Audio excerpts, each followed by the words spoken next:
किसी गांव में एक छोटा सा लड़का रहता था। नाम था राजू। राजू की उम्र 10 साल थी। उसका चेहरा मासूम था, आंखों में सपने थे, पर पैरों में जूते नहीं थे। उसका पिता एक मजदूर था जो दिन भर ईंटें धोता था। माँ खेतों में काम करती थी।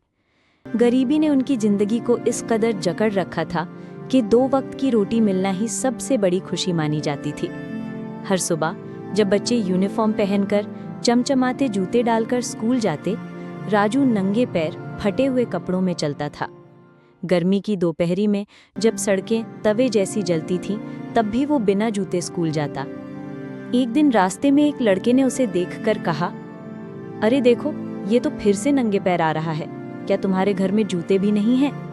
राजू मुस्कुराया और धीरे से बोला, मेरे पास सपने हैं, वही काफी हैं। स्कूल में एक दिन क्लास टीचर मिस सरिता ने बच्चों से पूछा, बच्चों बताओ, बड़े होकर क्या बनना चाहते हो?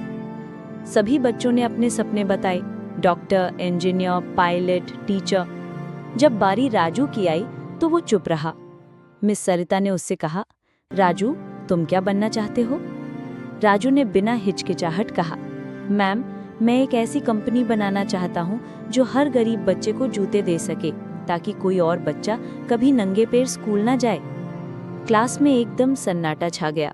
मिस सरिता की आंखों में आंसू आ गए। उस दिन के बाद राजू की मेहनत और लगन और भी बढ़ गई।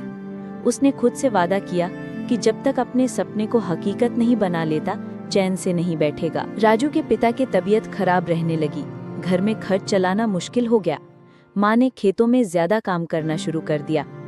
राजू भी स्कूल के बाद लोगों के घरों में पानी भरने, चाय लाने और सब्जी बेचने का काम करने लगा। एक दिन माँ ने कहा, बेटा, पढ़ाई छोड़ दे, काम कर ले, जिंदगी ऐसे नहीं चलती।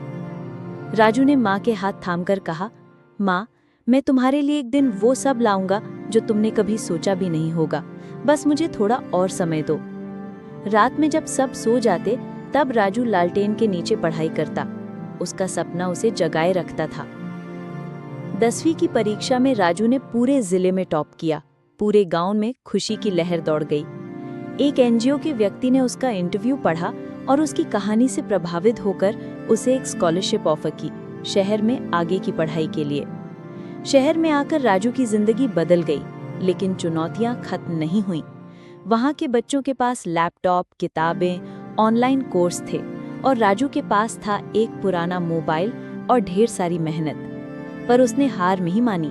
दिन में कॉलेज, शाम को हॉस्टल की सफाई का काम और रात में पढ़ाई।